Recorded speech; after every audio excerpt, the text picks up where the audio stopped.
दोस्तों, एक तीसरा अध्याय शुरू हो रहा है। अर्जुन भगवान से कह रहे हैं, क्या कहते हैं? अर्जुन बोले, हे जनार्दन, यदि आपको कर्म की अपेक्षा ज्ञान श्रेष्ठ मान्य है तो फिर हे केशव, मुझे भयंकर कर्म में क्यों लगाते हैं?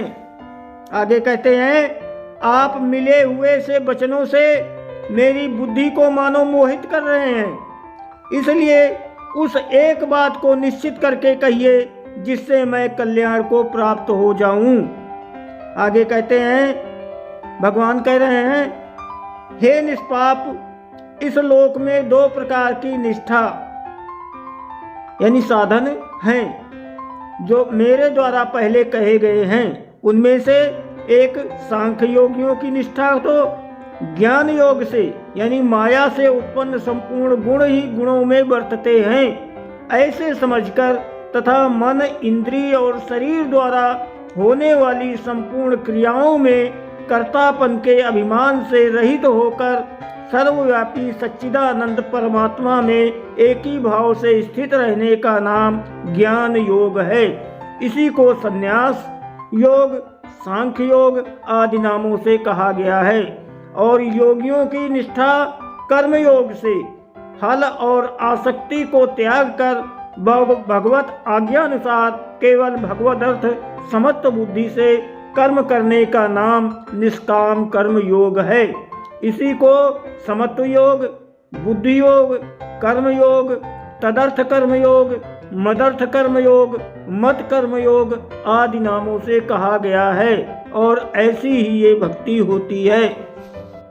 भगवान आगे कहते हैं, मनुष्य ना तो कर्मों का आरंभ किए बिना निष्कर्मता जिस अवस्था को प्राप्त हुए पुरुष के कर्म अकर्म हो जाते हैं अर्थात फल उत्पन्न नहीं कर सकते, उस अवस्था का नाम निष्कर्मता है को यानी योग निष्ठा को प्राप्त होता है और न कर्मों के केवल त्याग मात्र से सिद्धि यानी सांख्य निष्ठा को ही प्राप्त होता है। आगे कहते हैं भगवान, निस्संदेह कोई भी मनुष्य किसी भी काल में क्षण मात्र भी बिना कर्म किए नहीं रह सकता, क्योंकि सदा मनुष्य समुदाय प्रकृति जनित गुणों द्वारा परवश हुआ कर्म करने के लिए बाध्य किया जाता है।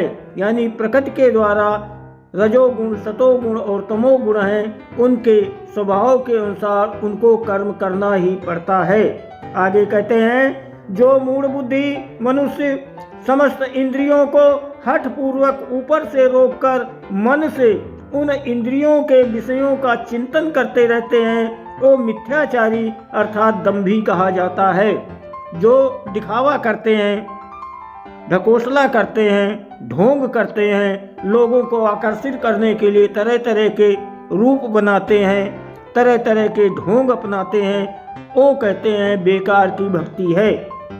आगे कहते हैं भगवान, किंतु हे अर्जुन, जो पुरुष मन से इंद्रियों को वश में करके अनासक्त हुआ समस्त इंद्रियों द्वारा कर्म योग का आचरण करता है वही श्रेष्ठ है। भगवान आगे कह रहे हैं, तू शास्त्र विहित कर्तव्य कर्म कर। जो शास्त्रों में कहा गया है कि ये कर्म करना ठीक है उनको तू कर।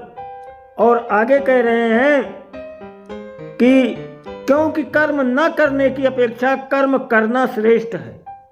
बेकार पड़े रहने से अच्छा है कोई न कोई कर्म किया जाए, काम किया जाए। तथा कर्म न करने से तेरा शरीर निर्वाह भी नहीं होगा। पेट तो पालना ही पड़ेगा ना, जीवन तो गुजारना है, तो उसके लिए भी धन चाहिए, उसके लिए वस्तुएं चाहिए, तो वो कहाँ से ले आओगे? तो तुम्हें कुछ न कुछ तो कर्म करना ही पड़ेगा। भगवान आगे कहते हैं, यज्ञ के निमित्त किए जाने वाले कर्मों से अतिरिक्त दूसरे कर्मों में लगा हुआ ही ये मनुष्य समुदाय कर्मों से बनता है। इसलिए हे अर्जुन, तू आसक्ति से रहित होकर उस यज्ञ के निमित्त ही भली भांति कर्तव्य कर्म कर।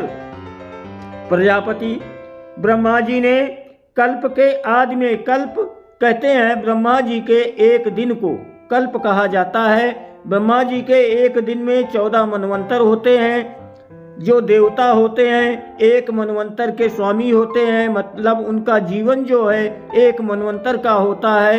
एक मनवंतर चारों युग जब 71.5 बार बीत जाते हैं तो एक मनवंतर होता है। ब्रह्मा जी के एक दिन में 14 मनवंतर होते हैं, यानी 14 बार सारे देवता, सप्तऋषि और वेद व्यास बदल जाते हैं। देवताओं का जन्म एक ही समय में होता है और एक ही समय में उनकी मृत्यु होती है। दोस्तों वीडियो को लाइक सब्सक्राइब जरूर